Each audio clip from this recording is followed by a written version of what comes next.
محبت جلائے نہایت ادب احترام سا ملتمس آیاں چراغ علم و فکر جناب علامہ قبلہ اسد رضا جوہری صاحب جن ساتھ ہوا چاہنے یچی مجلس ازا کے خطاب کرنے پر محمد و آل محمد بلند تر صلوات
بسم اللہ الرحمن الرحیم الحمد للہ الذی ذکرہ شرف للذاکرین وشکرہ فوز للشاکرین وطاعتہ نجات للمطیعین والصلاة والسلام والتحیۃ والاکرام على اشرف النبیین وخاتم المرسلین سیدنا و مولانا ابی القاسم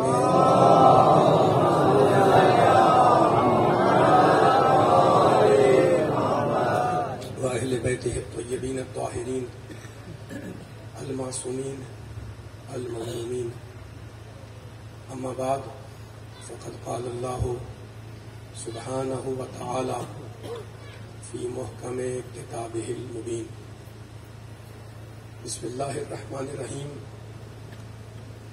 واللہ الذی ارسل الریاح فتثیر سحابا فسقناہ الی بلد میت فاحیینا بہ الارض بعد موتها کذالک النشور صلوات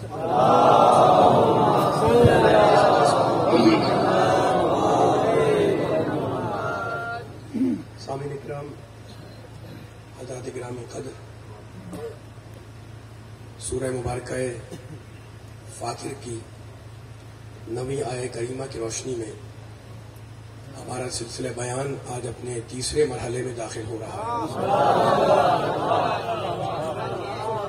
رب کائنات پروردگار عالم خالق ارض و سما ارحم الراحمین اکرم الاکرمین اجود الاجودین ابصر الناظرین اسمع السامعین اپنی کتاب پاک میں کلام پاک میں اپنا تعارف کراتے ہوئے یہ ارشاد فرما رہا ہے کہ واللہ الذی ارسل الریاح، اللہ وہ ہے جس نے ہواؤں کو بھیجا۔ ہواؤں تو آواز تیز رکھیں ذرا، تیز کریں۔ واللہ الذی ارسل الریاح، اللہ وہ ہے جس نے ہواؤں کو بھیجا، ہواؤں کو جاری کیا۔ فتثیر سحابا، پھر وہ ہوائیں بادلوں کو اپنے کندھے پر اٹھا کر لے چلتی ہیں۔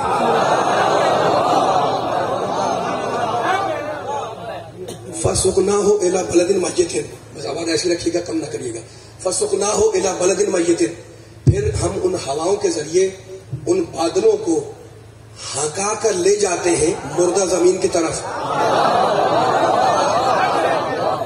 وَأَحْيَيْنَا بِهِ الْأَرْضَ بَعْدَ مَوْتِهَا، پھر جب پانی برستا ہے تو ہم اس پانی کے ذریعے مردہ زمین کو زندہ کر دیتے ہیں۔ کذالک النشور، قیامت میں انسانوں کو ایسے ہی ہم زندہ کریں گے۔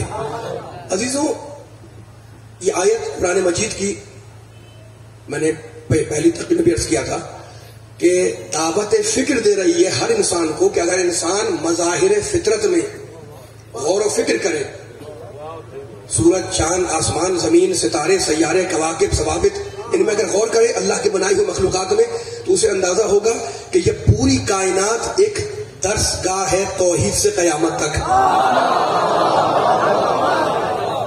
سورہ مومنون میں اللہ کہتا ہے، اب ہم تو اللہ کے ماننے والے توحید پرست ہیں، ہے نا، ہمارا بنانے والا اللہ، ہمارا خلق کرنے والا اللہ، کائنات بنانے والا اللہ، لیکن اب سنیں اللہ قرآن میں کیا کہہ رہا ہے۔ بسم اللہ الرحمن الرحیم۔ اتنا بڑا مجمع بیٹھا ہوا ہے، قرآن کی آیتیں سنانے کے لیے انشاءاللہ حاضر ہوا ہوں۔ ارشاد ہوا افا حسبتم انما خلقناکم عبثا۔ کیا عجیب تیور سے پروردگار عالم کس عجیب لہجے میں ان لوگوں سے بول رہا ہے، کیا بول رہا ہے؟ افا حسبتم، اے انسان کیا تو یہ گمان کرتا ہے کہ ہم نے تجھے یوں ہی بےہودہ اور بیکار پیدا کر دیا؟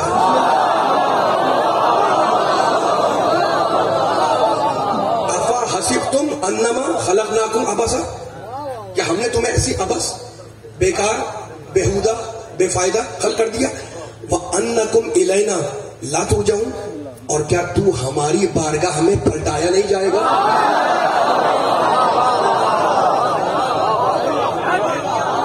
عزیزوں، یہ قرآن کی آیت اللہ بول رہا ہے نا، اور کسی سے خطاب ہے اللہ کا، ہے نا۔ اچھا، جن سے خطاب ہے اس آیت میں اللہ کا، ان کے نزدیک کائنات کی تخلیق کی کوئی حکمت، کوئی غرض نہیں ہے۔ اللہ کہہ رہا ہے کہ نہیں، کہ تم کہتے ہو کہ ایسی بےہودہ، بیکار، بے فائدہ ہم نے خلق کر دیا، تیرا یہ گمان ہے، تو یہ ظام کرتا ہے، تو یہ سوچتا ہے کہ ایسی پیدا کر دیا گیا اور تو ہماری بارگاہ میں پلٹایا نہیں جائے گا۔ تو جن لوگوں سے اس آیت میں مقام توحید پڑھوں، کل بھی آپ کے سامنے کچھ توحید کے جملے عرض کر کیے تھے، پرسوں میں انشاءاللہ، اور آج بھی مقام توحید سے آگے پڑھوں گا۔ تو یہ گمان کرتا ہے کہ ہم نے بےہودہ خلق کر دیا، تو جن سے خطاب ہے ان کے نگاہ میں کائنات کی تخلیق کی کوئی غرض نہیں، کوئی حکمت نہیں، کوئی سبب نہیں، کوئی وجہ نہیں، کوئی کاز نہیں، ہے نا۔ لیکن قرآن کی نگاہ میں، قرآن کی حکمت میں، قرآن کی روشنی میں کائنات بے مقصد نہیں ہے، کائنات کسی نہ کسی مقصد کے تحت خلق ہوئی ہے۔ اچھا، تو اب یہ لوگ جو کہتے ہیں کہ کوئی مقصد نہیں ہے کائنات کے بنانے کا، یہ ہے کون لوگ؟ سورہ جاسیہ، سورہ جاسیہ میں اللہ نے ان کے نظریے کو نقل کیا کہ یہ ہے کون لوگ۔ کہتا ہے، دیکھو قرآن میں اللہ کوئی بھی لفظ کسی کا نقل کرے تو کتنا امپورٹنٹ ہے وہ۔ اب سنیے گا کہ یہ کون لوگ ہیں جن کے بارے میں اللہ کہہ رہا ہے تم یہ سمجھتے ہو کہ ہم نے ایسے بےہودہ خلق کر لیا۔ ان کے بارے میں اللہ کہتا ہے وَقَالُوا مَا هِيَ إِلَّا حَيَاتُنَا الدُّنْيَا نَمُوتُ وَنَحْيَا وَمَا يُهْلِكُنَا إِلَّا الدَّهْرُ وَمَا لَهُم بِذَلِكَ مِنْ عِلْمٍ إِنْ هُمْ إِلَّا يَظُنُّونَ۔ یہ وہ لوگ ہیں قالو جو کہتے ہیں، کیا کہتے ہیں؟ ما ہی الا حیاتنا الدنیا، ما ہی الا حیاتنا الدنیا، جو کچھ ہے وہ یہی دنیا کی زندگی ہے۔ اور سنیے گا، یہ ان کا نظریہ قرآن کہہ رہا ہے سورہ جاسیہ میں، جو کچھ ہے وہ یہی دنیا کی زندگی ہے اور کچھ نہیں ہے، ہے نا۔ مرتا ہے انسان، خود کہہ رہے ہیں وہ نموتو و نحیا، ہم مرتے ہیں اور زندہ ہوتے ہیں، مرتے ہیں اور زندہ ہوتے ہیں، اور کیا کرتے ہیں؟ وما یہلکنا الا الدہر، سورہ جاسیہ، اور ہمیں تو فقط زمانہ مارتا ہے، ہمیں تو فقط زمانہ مارتا ہے نا۔ کیسے اللہ نے دہریوں کے قول کو نقل کیا ہے؟ دہریے کہتے ہیں کہ بس اس دنیا کے بعد کچھ بھی نہیں ہے، کوئی عالم نہیں، کوئی دنیا نہیں، ہے نا، مرنا ہے، جینا ہے، جینا ہے، مرنا ہے، اور ہمیں تو فقط زمانہ مارتا ہے۔ اللہ کہتا ہے وما لہم بذالک من علم، حالانکہ ان کے پاس اس بات کی نہ کوئی علم ہے نہ کوئی دلیل ہے، ان کے پاس اس بات کی نہ کوئی دلیل ہے نہ کوئی علم ہے۔ انہم الا یظنون، مالک یہ کیا کر رہے ہیں؟ کہتے ہیں یہ فقط گمان پر، یہ اپنے ذہن پر بھروسہ کر کے ایسی بیکار کی باتیں کہتے ہیں کہ ہم مرتے ہیں، جیتے ہیں، اس کے بعد کوئی عالم نہیں ہے۔ یہ نظریہ نقل کیا قرآن نے سورہ جاسیہ میں دہریوں کا، ٹھیک ہے نا۔ اب میں آیت پڑھ رہا تھا، قرآن کی آیت اہم ہے، اس لیے اتنے محترم سننے والوں کو سنا رہا تھا کہ اگر تھوڑی دیر کے لیے دہریوں کے اس نظریے کو مان لیا جائے کہ جو کچھ ہے وہ یہی دنیا ہے اور اس کے بعد کوئی دنیا نہیں ہے، تھوڑی دیر کے لیے مان لیا اگر، ہے نا، تو جانتے ہیں کتنے سوالات پیدا ہوں گے۔